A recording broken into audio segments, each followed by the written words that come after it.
c'est quoi l'intérêt finalement d'ouvrir un kiosque pour démarrer plutôt qu'un magasin? Aujourd'hui, on retourne à Wasselgate, un projet que je vous avais déjà présenté auparavant. Donc là, aujourd'hui, il y a le propriétaire, il n'est pas propriétaire, il est franchisor d'une chaîne de supermarchés qui s'appelle Fresh Plus, qui appartient au groupe Emarat. Donc lui, il a récupéré, c'est leur plus gros franchisé. Et on a un projet, le fameux Wasselgate, sur lequel on a besoin d'un supermarché. Donc là, j'ai rendez-vous avec le proprio, on va aller sur le site. On va lui présenter le site, on va voir s'il est intéressé. Et à côté de ça, il y a la possibilité aussi également d'ouvrir un kiosque sur un de nos buildings qui est basé au Smart Center. Et moi, ça m'intéresse personnellement parce que l'ouverture d'un kiosque sur Dubaï, c'est pour moi, de mon point de vue, le meilleur rapport qualité-prix pour démarrer un business ici. Mon client a un petit peu de retard, donc ça tombe bien. Il y a un café pas très loin, je vais aller me poser, je vais aller prendre un café. Et justement, je vais vous faire découvrir une autre place de Dubaï où j'ai l'habitude d'aller. C'est un café qui s'appelle 1762 Striped.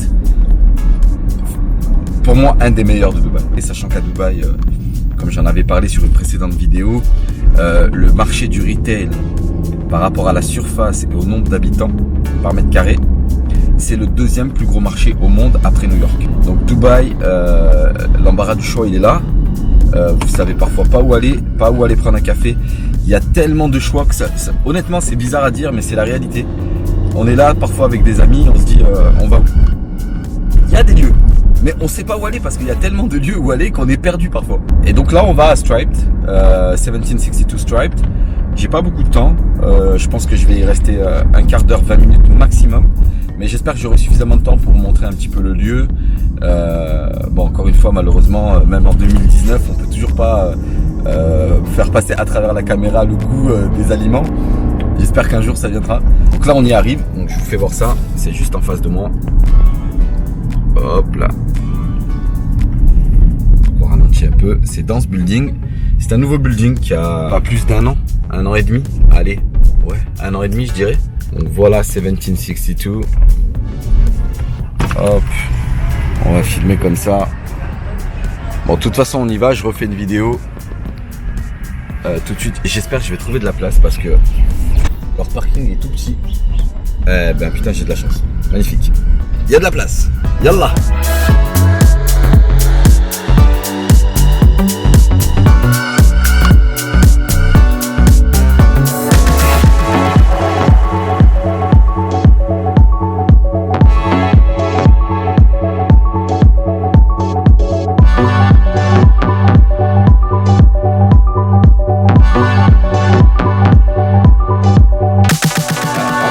Il y a un truc que je déteste, mais que je déteste, c'est quand ils te donnent ta carte bleue avec tous ces machins en même temps dans ta main. On dirait qu'ils réalisent pas que forcément tu vas la remettre dans ton wallet, tu vois. Et ça, c'est systématique, il y a toujours ce problème où ils te donnent tout en même temps. Après, tu dois tout poser, remettre dans ton wallet ta carte bancaire et ensuite après récupérer leurs documents, tu vois. Bon, c'est un truc un peu con, mais moi personnellement, ça me fait chier.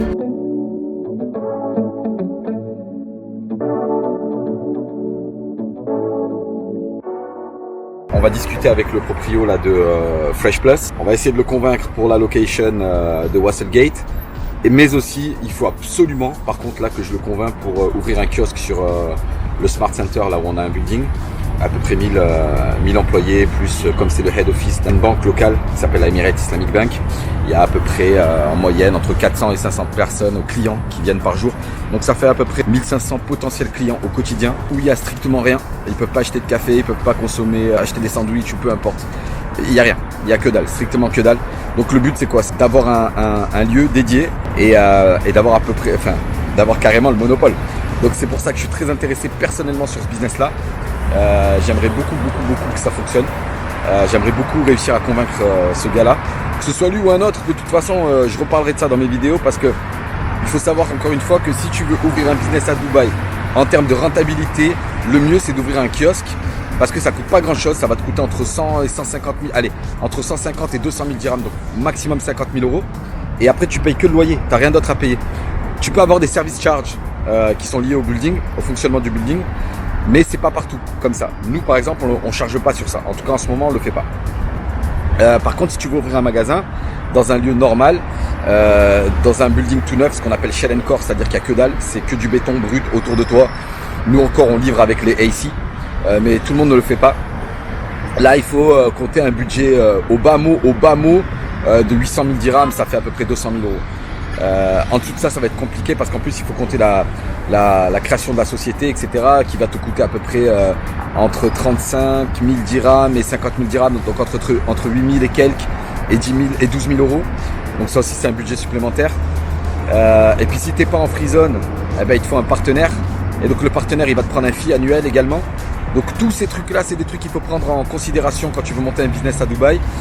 C'est pas des choses qui se prennent à la légère. Il faut vraiment comprendre le marché, comment ça fonctionne, trouver la bonne location, trouver le bon partenaire, trouver le bon concept également, voir qui sont tes compétiteurs, voir qu'est-ce qu'ils vendent autour de toi, à combien ils vendent des produits, si ça marche pas, pourquoi.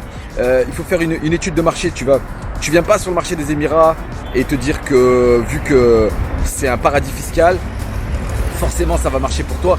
Ouais, le marché du retail, c'est un énorme marché, mais c'est un marché ultra concurrentiel. Donc si t'es pas en capacité de pouvoir sortir ton épingle du jeu, tu vas courir à ta perte et tu vas perdre beaucoup d'argent. Faut pas juste regarder la marque Dubaï et le fait qu'il n'y ait pas d'impôt, parce que c'est pas tout. Il y a d'autres facteurs qui rentrent en ligne de considération qui peuvent faire en sorte que ton business va pas fonctionner. Donc voilà. Donc c'est pour ça que moi là, je suis très intéressé. Ça fait un bail que j'ai envie d'ouvrir quelque chose. Mais l'idée du kiosque dans un building office où il n'y a personne autour de toi, où tu n'as pas de compétiteurs, où tu es sûr à 100% d'avoir des clients qui viennent. Alors ok, tu vas travailler sur des horaires de bureau et le week-end ça sera fermé. Mais quoi qu'il en soit, tu sais que tu n'as pas besoin de faire de l'advertisement pour que les clients ils viennent. Ils vont venir par eux-mêmes parce qu'ils ont besoin, il y a un besoin qui est là. Donc bon, on y va parce que là je suis en retard et je refais une vidéo quand je suis là-bas sur place. À tout à l'heure.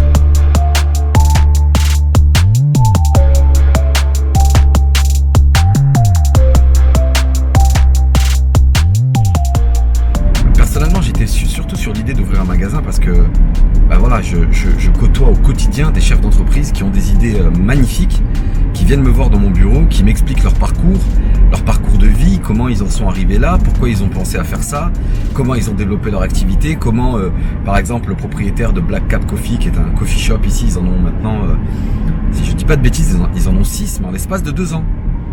Et donc quand je rencontre Karim, qui est devenu un pote maintenant, et il est dans mon bureau avec sa femme et qui m'explique comment il a eu l'idée, comment ça s'est passé, comment il a démarré.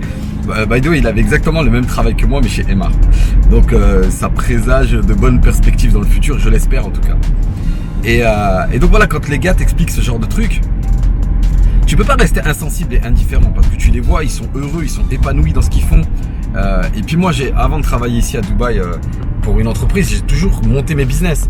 Donc pour moi, ça me fait assez bizarre de devoir respecter des horaires. Heureusement que j'ai une liberté d'action qui est assez intéressante chez Wassel. Mais donc voilà, donc quand ces gens vous racontent leur parcours et tout, ça t'inspire, ça te donne des idées. En tout cas, moi, c'est comme ça que ça fonctionne avec moi en tout cas. Et donc je me disais, putain, à un moment donné, moi aussi je vais refranchir le cap de redevenir chef d'entreprise. Mais je voulais pas prendre de risques parce que à Dubaï ça peut vite partir en vrille quoi. Si tu perds ton argent, t'as plus de travail, t'as plus d'argent, c'est pas juste tu te retrouves au chômage et tout ça. Il n'y a pas de chômage à Dubaï. Donc si demain tu perds ton taf ici, c'est terminé. Tu retournes dans ton pays parce que t'as plus de visa. Et donc c'est un énorme chamboulement quand même, c'est pas rien. Alors attendez, je fais une petite aparté et je vous montre l'entrée là aussi au niveau des villas. Voilà. Donc là ils ont ouvert la route parce que la dernière fois je pouvais pas passer par là. Et les villas sont situées derrière. Qui sont vraiment jolies, moi je les trouve belles, honnêtement je les trouve belles. Le seul truc que j'aime pas c'est la clôture de 2 mètres en mur plein à très peu de mètres devant ta fenêtre. C'est-à-dire genre à 10-15 mètres, t'as la clôture et tu vois rien. Si t'es au rez-de-chaussée, tu vois rien. Anyway. Donc j'en reviens à nos moutons. Et donc, quand j'ai eu la possibilité, on m'a approché pour ouvrir un kiosque sur un de nos buildings au Smart Center, à Healthcare City, je me suis dit, bon, tout de suite, je me suis dit, attends, il y a un truc à faire. Parce que l'ouverture d'un kiosque, c'est pas les mêmes budgets. Pour l'ouverture d'un kiosque, on va être à quelque chose comme j'ai dit tout à l'heure, à peu près 200 000 dirhams maximum. J'ai un ami qui fait des kiosques. J'ai des brands à Dubaï que je côtoie en direct. Et donc, je m'étais dit, ouais, il faut que je m'associe avec une grosse brand. J'ai failli m'associer avec une énorme brand là, de Barcelone qui s'appelle Brunch and Cake. J'étais à 2 doigts de closer le deal avec eux et de m'associer avec eux. Mais malheureusement, le headquarter à Barcelone n'a pas voulu démarrer maintenant avec un kiosque, sachant qu'ils ouvrent à peine leur premier restaurant à Dubaï sur mon projet, qui cartonne, mais ils étaient un peu frileux. D'ailleurs, by the way, je vais quand même le relancer just in case, on sait jamais, tu vois. Je suis censé le voir la semaine prochaine, donc je lui en retoucherai un mot. Peut-être que le gars a changé d'avis. Sait-on jamais. Et donc au final, donc là j'ai rendez-vous avec une autre marque, un peu moins intéressante en termes de qualité. Mais au final, tu t'en fous parce que ce qui compte, c'est de démarrer. Il faut démarrer. Et la rentabilité, elle peut être énorme sur l'ouverture d'un kiosque. Je vais pas dire de conneries, mais quand tu as 1500 personnes dans un building, si tu attires 10% par jour, ça te fait 150 clients. Tu peux faire à peu près 8 euros, entre 8 et 10 euros par client. Bon, tu peux faire le calcul. Si c'est 10 euros, 150, ça fait 1500 euros par jour. Voilà, 1500 euros par jour multiplié par 20, on va dire, parce que les week-ends tu travailles pas. Par 10, ça fait 15 000, ça fait 30 000 euros par mois. Voilà. Et les frais sont minimes. Tu payes ton loyer, on va dire 1500 euros par mois. Tu payes pas l'eau, tu payes pas l'électricité parce que c'est all inclusive. Et tu payes 2 salariés. That's it. Parce qu'à Dubaï, il n'y a pas d'impôt. Donc tu vas payer ta bouffe et tout. Mais on va dire que tu peux marger par mois sans trop de difficultés. Tu peux tirer 15 000 euros tous les mois. Et c'est pas compliqué. Et t'as pas besoin de faire de publicité. Et encore, je suis avec une moyenne basse. Hein. Donc c'est pour ça que je pense sincèrement que l'ouverture d'un kiosque à Dubaï, c'est le meilleur moyen de rentrer sur le marché du retail quand t'es frileux, quand tu connais pas bien le marché et quand tu veux minimiser les risques. Bon les gars, le client il est derrière là. Malheureusement j'ai pas pu filmer. C'était trop confidentiel on va dire. Mais ça s'est très bien passé. Alors je retourne dans la voiture. Et parce qu'il y a beaucoup de bruit dehors, il y a des travaux. Donc ça s'est très bien passé. Il est plus ou moins intéressé. Bon, je vais lui dire bye. Donc il est plus ou moins intéressé. Il m'a même proposé quelque chose d'autre dans une station d'essence. Donc on va voir ce qu'on peut faire. Ça coûte pas plus cher que ce que j'avais prévu pour le kiosque au Smart Center. Il va faire une étude là, pour voir par rapport au nombre d'employés et le chiffre d'affaires potentiel par jour. Et si c'est intéressant, on va se revoir 3 ou 4 fois parce que bon, on se connaît pas forcément bien pour l'instant, histoire de mieux se connaître. Et si c'est intéressant, ben on va démarrer certainement quelque chose ensemble. Que ce soit ou au Smart Center ou à la station d'essence. D'ailleurs là j'y vais tout de suite. Je vais à la station d'essence, il m'a dit où est-ce que ça se trouve. Et je vais regarder est-ce que c'est intéressant ou pas. D'après lui c'est très très intéressant. Il est dans ce business depuis très longtemps, c'est un family business comme ils appellent ça ici. C'est un fils, c'est un descendant d'un business qui appartient à la famille, quoi. Très certainement à ses parents, peut-être même avant, mais je pense pas parce que les Émirats sont pas très vieux. Donc le gars est ouvert d'esprit, jeune, je pense à peu près mon âge, et vraiment pas fermé à la possibilité de s'associer sur un potentiel kiosque. À voir, investissement de départ peut-être sur la location dans la station d'essence. Peut-être 60 000 euros. C'est pas encore sûr, mais à peu près. Ouais, désolé, j'ai dû couper. Le boulot m'appelle. Là, j'avais un appel important. Donc je disais, donc là, je vais aller à One Petrol Station from Emirates, à côté de Al Habtour City. A priori, pendant plusieurs mois, la route était bloquée par rapport aux travaux. Ils viennent de réouvrir la route juste après un pont. Et la station d'essence fait à peu près 1000 véhicules par jour, sachant que c'est une station d'essence 24 sur 24. Hein. Là, toutes les stations d'essence à Dubaï sont ouvertes 24 sur 24. Donc ça permet de increase les revenus, tu vois, vu que c'est tout le temps ouvert, alors que sur un building corporate, il y a des horaires de bureau, donc c'est 8h, 4h, et le week-end c'est fermé. Donc ça c'est un vrai problème. En termes de chiffre d'affaires, ça réduit les possibilités de faire plus d'argent. Les gars, là, on est chez Etisalat. Je suis venu remplacer mon téléphone parce qu'ils ont un truc très intéressant, ça s'appelle iPhone for Life. Donc en fait, tous les ans, tu apply à ce truc-là.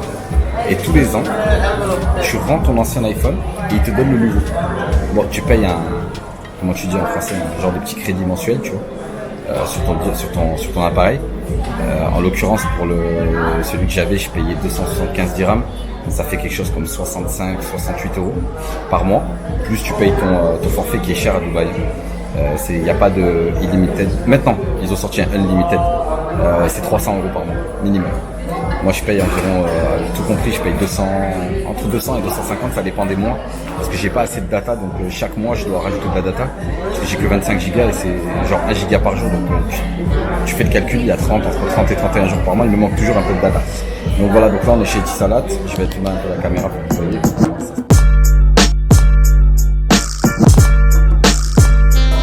Il faut qu'il regarde tout. Il faut qu'il regarde tout. Donc je l'ai pris en vert. Bah, je vous le dis franchement, avec l'option iPhone for Life, c'est de la bombe atomique. Thank you. Donc voilà le nouvel iPhone. Le Pro Max, je l'ai pris en vert. Je pense que c'est la meilleure couleur actuelle. Bon, c'était super long les gars. Oh les gars, je suis dans la merde. Je me rappelle plus du email ID. Je me rappelle plus du password. Et ça fait qu'on n'arrive pas à se connecter. Elle est en train de demander. C'est la galère, je suis dégoûté. Bon, on va essayer de trouver une solution.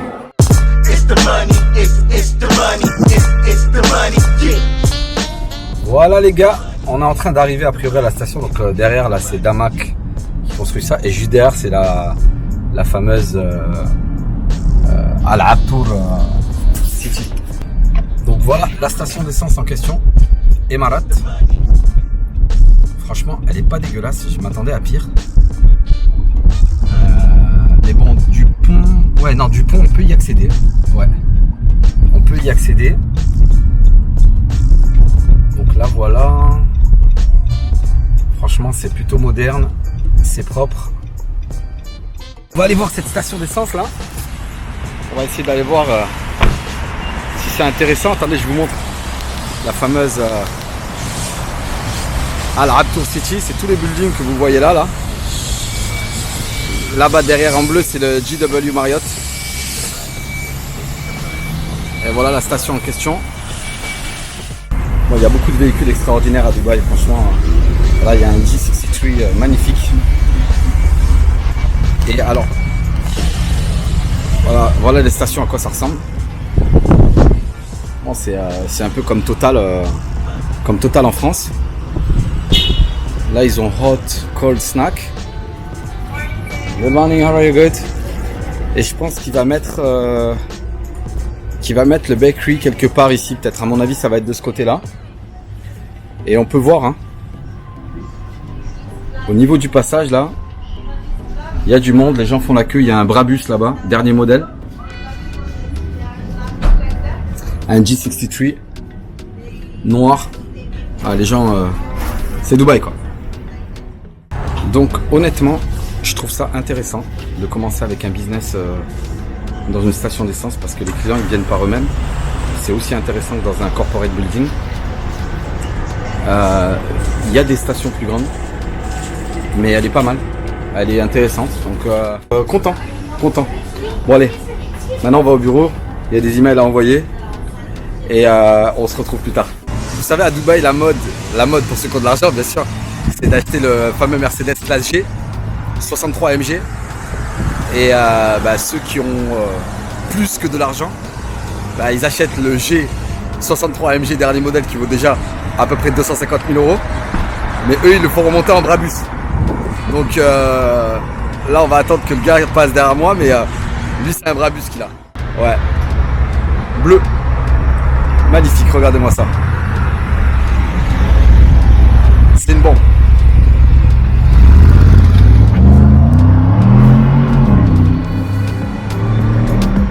On dirait qu'il va cabrer le truc. Tellement il a de la patate.